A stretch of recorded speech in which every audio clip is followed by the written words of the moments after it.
Pastor Mirim, a verdade por trás de The King, The Power, o alerta que precisamos fazer. Hoje, saímos do nosso formato tradicional. Este vídeo é um alerta, é um documentário emocional. Porque tem algo acontecendo no Brasil, que mistura fé, infância, fama e espetáculo. E pouca gente está falando com coragem. Imagine ver um menino de apenas 15 anos afirmando em um altar que cura doenças com as próprias mãos. Enquanto pais desesperados choram de emoção, acreditando que o milagre aconteceu. Isso é fé ou é exploração? O nome dele é Miguel Oliveira, mas você pode conhecer como The King, The Power. Um adolescente que prega como adulto. Cura como profeta, viraliza como estrela, mas ainda é só um menino. Quando uma criança é tratada como símbolo de poder espiritual, talvez o verdadeiro problema não esteja nela, mas em quem a colocou nesse lugar. Esse vídeo pode mudar sua forma de ver o que chamam de milagre. E, se for preciso, pode mudar a sua forma de proteger quem você ama. Quem é Miguel e por que o Brasil está olhando para ele? Miguel Oliveira tem 15 anos. Tornou-se nacionalmente conhecido por suas pregações intensas, declarações sobrenaturais e uma presença de púlpito que impressiona adultos. Segundo ele, nasceu sem cordas vocais e sem tímpanos. Diz ter sido curado por milagre aos 3 anos de idade. Ele afirma enxergar apenas 20%. E mesmo assim, ministra cultos, profetiza, grita, se emociona e declara curas para doenças graves, como câncer e leucemia. Em um de seus vídeos mais famosos, Miguel rasga supostos laudos médicos de fiéis e proclama a cura instantânea. A internet explodiu com sua imagem. Vídeos cortados, memes, remixes e a frase que virou bordão: "Of the King, the Power". Milhares o aplaudem como um verdadeiro milagre vivo. Outros olham com desconfiança, indignação ou tristeza. A polêmica e a intervenção, a ascensão do pastor Mirim. Miguel Oliveira foi tão rápida quanto explosiva. Seus vídeos viralizaram como um raio. Milhões de visualizações. Recortes emocionais, compartilhamentos em grupos religiosos, canais no YouTube e TikTok. Mas por trás da comoção surgiram alertas, profissionais da saúde, psicólogos, líderes religiosos e até fiéis comuns começaram a questionar: onde está a proteção dessa criança? Quem valida as curas que ele declara? E se alguém parar um tratamento acreditando na palavra de um menino? Foi aí que o Conselho Tutelar de Carapicuíba, em São Paulo, interveio com uma medida firme. Miguel foi proibido de pregar publicamente. Foi retirado das redes sociais. A exposição ficou vetada por tempo indeterminado. A decisão chocou muitos. Alguns aplaudiram, outros se revoltaram. Mas a verdade é que a intervenção foi um grito de socorro silencioso. O que muitos não percebem é que esse tipo de exposição, quando descontrolada, ultrapassa o campo da fé. Ela invade a saúde mental. Ela compromete o futuro. Ela transforma uma criança em um produto.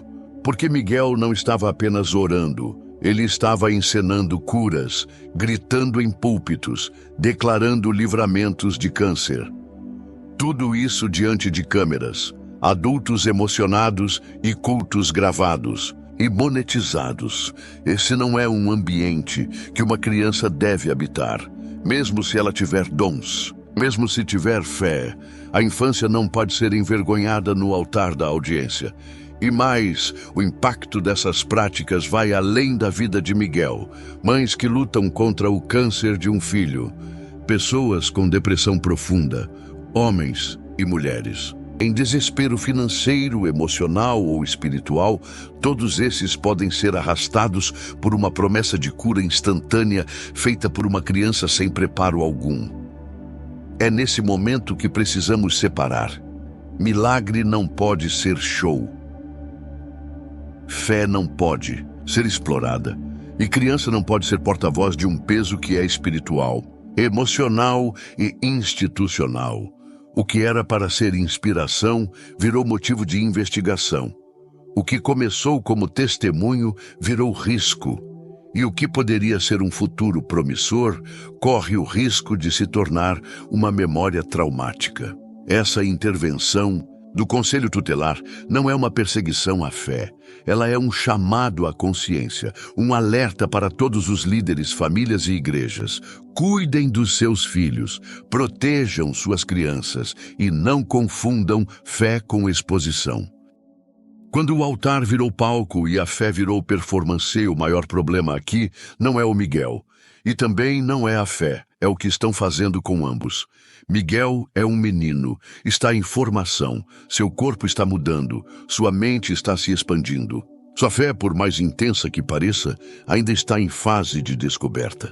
Mas ele está sendo tratado como se já fosse um homem pronto, um líder espiritual absoluto, um símbolo divino. E é exatamente aí que o altar começa a virar palco, porque Miguel não está apenas orando.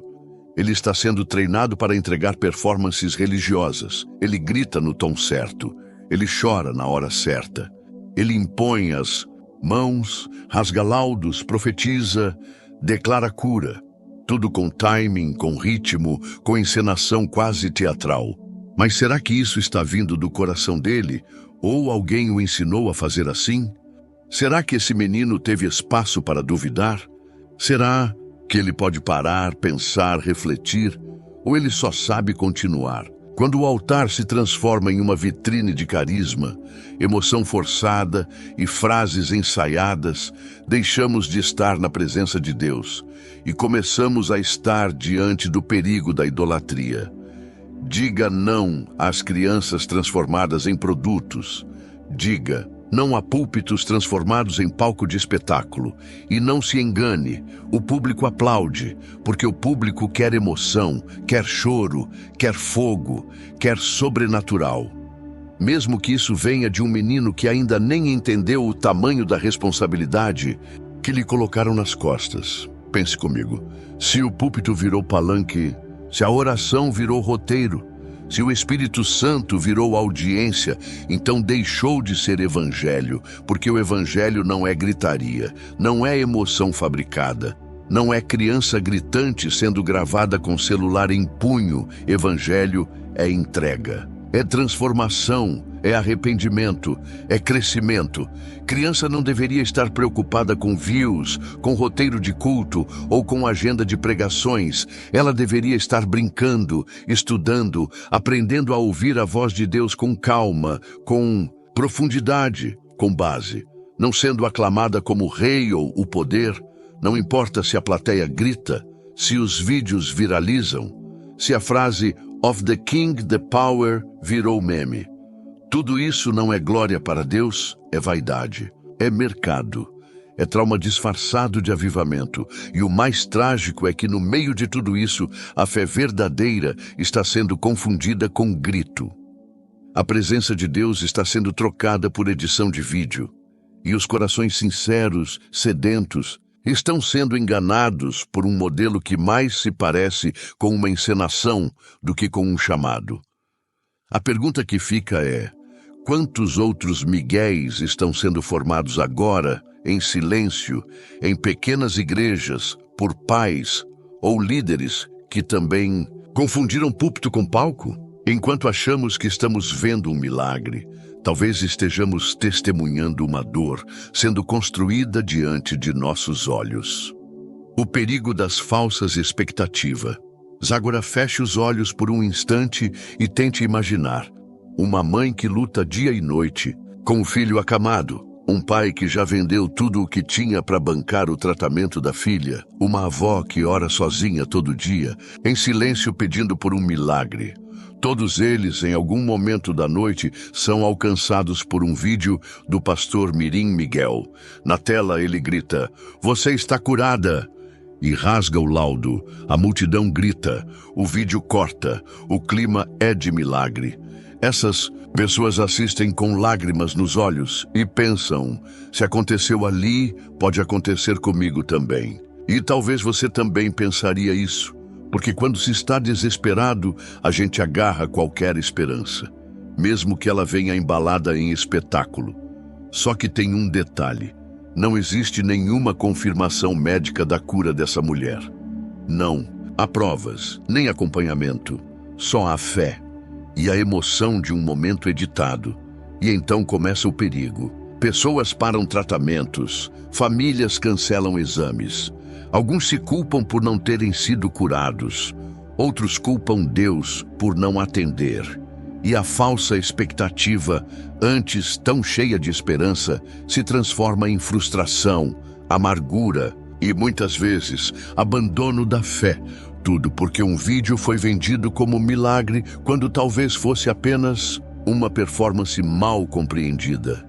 E mais, o próprio Miguel, quando crescer, vai carregar a dor de ter sido responsável por essas falsas esperanças, mesmo sem culpa. Mesmo sendo apenas um menino, ele pode ser cobrado, pode ser lembrado, pode ser culpado por coisas que ele nem tinha condições de entender. É aí que a gente precisa respirar fundo e dizer com firmeza: milagre é sagrado, não é slogan, não é conteúdo de TikTok.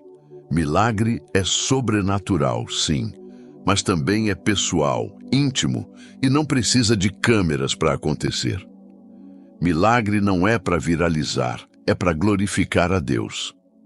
E Deus não precisa de marketing. Quantas pessoas foram dormir achando que seriam curadas pelo vídeo de uma criança? Quantas acordaram no dia seguinte se sentindo ainda mais doentes? E o pior, quantas se sentiram culpadas por não terem fé suficiente? Essa é a face mais cruel da ilusão religiosa. Porque não destrói só o corpo, destrói a alma. Outros casos. A história se repetiu. O que está acontecendo com Miguel Oliveira pode parecer inédito, mas a verdade é que a história já mostrou esse roteiro antes. E os finais, na maioria das vezes, não foram felizes.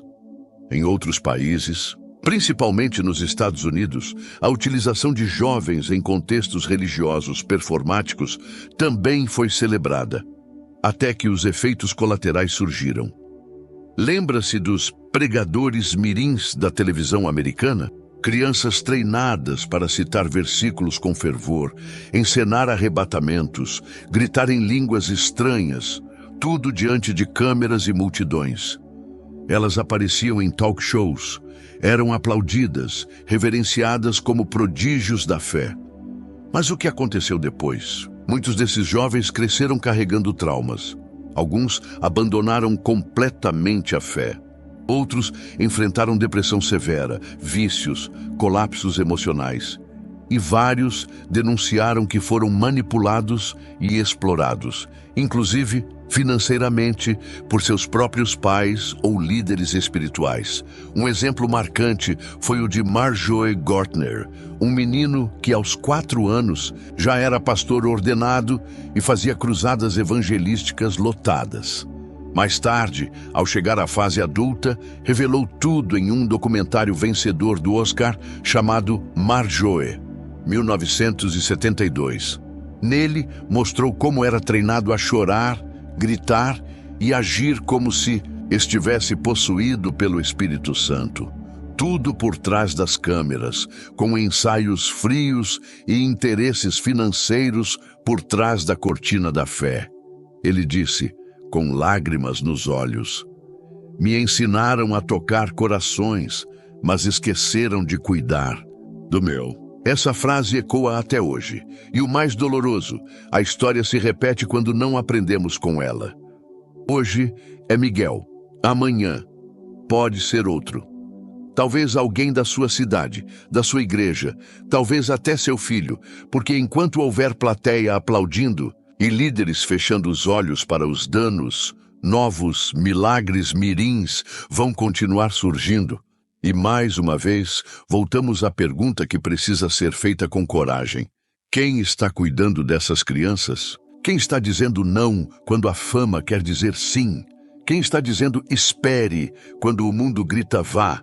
Quem está protegendo os pequenos da vaidade travestida de missão? O que aprendemos com o passado precisa moldar o presente. Porque se a gente errar mais uma vez, os danos não serão só individuais, serão espirituais, geracionais e irreversíveis. Quem está por trás? Miguel é só a ponta do iceberg. Por trás das câmeras, dos vídeos editados, dos aplausos e das frases de efeito, há um sistema inteiro operando em silêncio.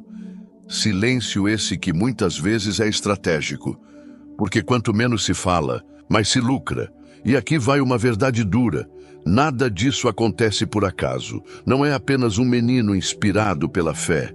Não é só uma família emocionada. É um ciclo estruturado que envolve programações ensaiadas, agendas fechadas em igrejas, específicas estratégias de edição para viralização, captação de vídeos no melhor ângulo, gravações intencionais de milagres, comercialização indireta da imagem do garoto, monetização de visualizações, crescimento de canais e perfis. Em redes sociais, influência sobre fiéis desesperados. E aí, a pergunta explode no peito. Quem está coordenando tudo isso? Quem segura a câmera? Quem organiza a viagem? Quem dá o microfone? Quem revisa o roteiro? Quem decide o que vai para o ar e o que é cortado? Se há toda essa produção, então há produtor. E se há um produtor, há também um propósito. Mas será que esse propósito é espiritual, ou é financeiro, ou é egóico, ou é institucional? A fé verdadeira é transparente. Não precisa de manipulação. Não se sustenta em estratégia de engajamento. Não depende de roteiro. Mas o que estamos vendo aqui parece mais com um esquema, onde a imagem do menino se tornou um produto de alto impacto emocional, um produto que gera emoção, que gera views, que gera presença e, principalmente, que gera poder. Porque quem controla uma figura como Miguel, controla também as emoções das massas. E isso é perigosíssimo. Pessoas em crise emocional se tornam dependentes da figura milagrosa. Começam a seguir tudo o que ela diz, acreditam em tudo o que ela faz, e não questionam mais, só obedecem, só sentem, só consomem. Isso não é fé, isso é manipulação. É o que chamamos de captura emocional em nome da espiritualidade. E enquanto muitos acham que estão presenciando o mover de Deus, na verdade estão sendo conduzidos, muitas vezes sem perceber, por interesses que nada têm a ver com o reino dos céus. E o mais triste de tudo isso, Miguel ainda é um menino, não tem total consciência do que está vivendo e pode estar sendo apenas usado, como tantos outros foram antes dele. Quem protege Miguel de quem está por trás de Miguel? Essa é a pergunta mais urgente, e se ninguém tiver coragem de respondê-la agora, o tempo vai responder por nós, com dor, com perda, com arrependimento. E os pais? Essa talvez seja a parte mais delicada de toda essa história, porque é impossível falar dele sem mencionar os pais. Aqueles que, em qualquer circunstância, deveriam ser os primeiros a proteger, filtrar, orientar e preservar. Mas aqui a linha é tênue e o dilema é real. De um lado, vemos pais que talvez acreditem de verdade no chamado do filho, que veem em cada palavra dele uma unção, que acreditam que o mundo precisa ouvir o que ele tem a dizer, que pensam estar sendo instrumentos de Deus, quando, na verdade, podem estar sendo instrumentos de um sistema de exibição disfarçado de missão. Do outro lado, existe uma verdade que machuca. Não se expõe uma criança a multidões famintas por milagre. Não se coloca um filho no centro de cultos intensos, com pressão espiritual, luz, câmera e aplausos. Não se usa a dor dos outros como palco para o carisma de um adolescente. Não se transforma o púlpito em um pedestal para a vaidade dos adultos refletida nos filhos. A pergunta que ecoa aqui é simples e profunda. O amor deles está protegendo ou projetando? Será que os pais de Miguel estão enxergando o menino ou só o que ele representa para os outros? Será que, sem perceber, estão buscando no sucesso do filho a realização de sonhos que não viveram? Ou talvez estejam cegos pela aceitação, pelo reconhecimento, pela suposta unção que os aproxima da elite espiritual? Porque sim, em algumas comunidades religiosas, ter um filho que prega, profetiza ou cura é visto como sinal de honra, status, até mesmo eleição divina. Mas a que preço? Quantos pais, sem perceber, estão sacrificando a infância dos filhos no altar da visibilidade? Quantos confundem a voz de Deus com o eco do orgulho disfarçado? Quantos perderam os filhos por dentro enquanto os viam brilhar por fora? E a maior dor pode não vir agora, pode vir daqui a 10 anos. Quando Miguel, já adulto, olhar para trás e perceber que teve a infância arrancada, que não pôde errar, duvidar, crescer, que sempre teve que acertar, sempre teve que crer, sempre teve que encenar uma fé que talvez nem sempre estivesse presente. Amor protege. O amor sabe a hora de dizer não, mesmo quando o mundo inteiro diz sim, porque amar não é permitir tudo, é discernir o que machuca agora e o que machuca para sempre. Os pais de Miguel não são vilões, mas talvez estejam perdidos, presos em uma narrativa que os engole, enquanto acham que estão conduzindo. E por isso, esse alerta também é para eles, porque um dia o culto acaba, as luzes se apagam, as palmas cessam e só resta o que o filho carrega por dentro. Se for peso, vai doer. Se for trauma, vai marcar. Mas se for fé verdadeira, construída com base, limites e amor, aí sim, Deus poderá fazer algo eterno.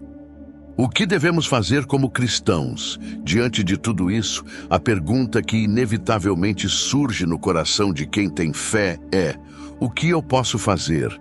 O que Deus espera de mim nessa situação? A resposta é simples, mas exige coragem, porque exige sair da passividade, deixar de ser espectador, parar de compartilhar sem pensar e começar a viver uma fé que transforma, não apenas a nós, mas também o mundo ao nosso redor. 1. Discernir antes de aplaudir. Nem tudo que emociona vem de Deus. Nem toda lágrima em púlpito é unção, nem todo grito é profecia. O discernimento espiritual é um dom, mas também é um dever. O Espírito Santo não é movido por viralização, é movido pela verdade.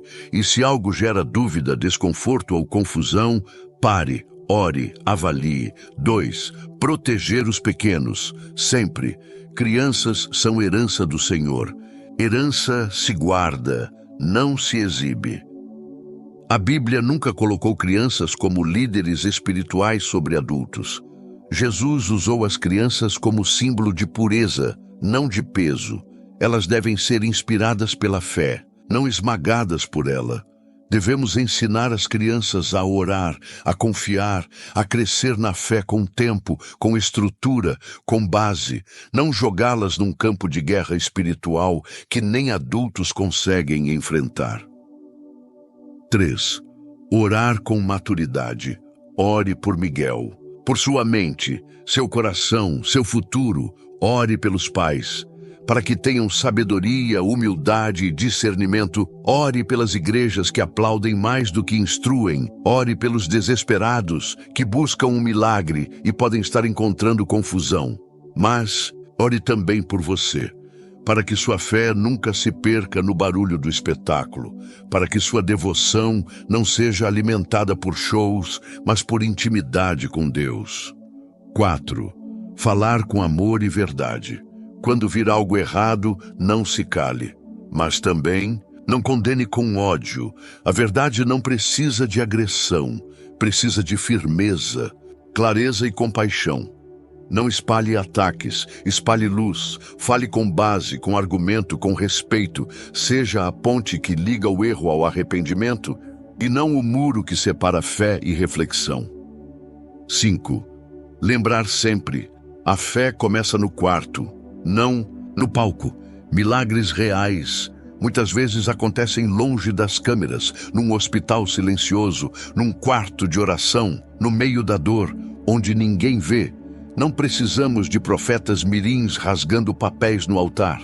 Precisamos de cristãos adultos, rasgando o orgulho no chão da oração. Ser cristão não é ser cego, é ser lúcido. Compassivo e firme, é proteger os frágeis, é resistir ao engano, é orar com propósito e é dizer em voz alta quando algo não está certo. Porque o Evangelho não precisa ser reinventado para emocionar, ele já tem tudo o que precisamos para transformar. Oração pelas crianças, pela fé e pelo discernimento, Senhor. Hoje eu oro por todos os pequenos que foram colocados onde ainda não deveriam estar. Oro por Miguel, por sua mente, seu coração, sua verdade. Que ele seja protegido, que ele seja liberto do peso que não é dele, que ele volte a viver o que toda criança merece: infância, verdade, liberdade. Oro pelos pais que, na ânsia de ver milagres, acabam perdendo os filhos. Oro pelas igrejas que, na ânsia de ver poder, acabam cruzando limites. Oro pelos fiéis que, na ânsia de serem curados, acabam se ferindo mais ainda. Que o Senhor nos dê discernimento para ver o que é teu-ti, o que é invenção.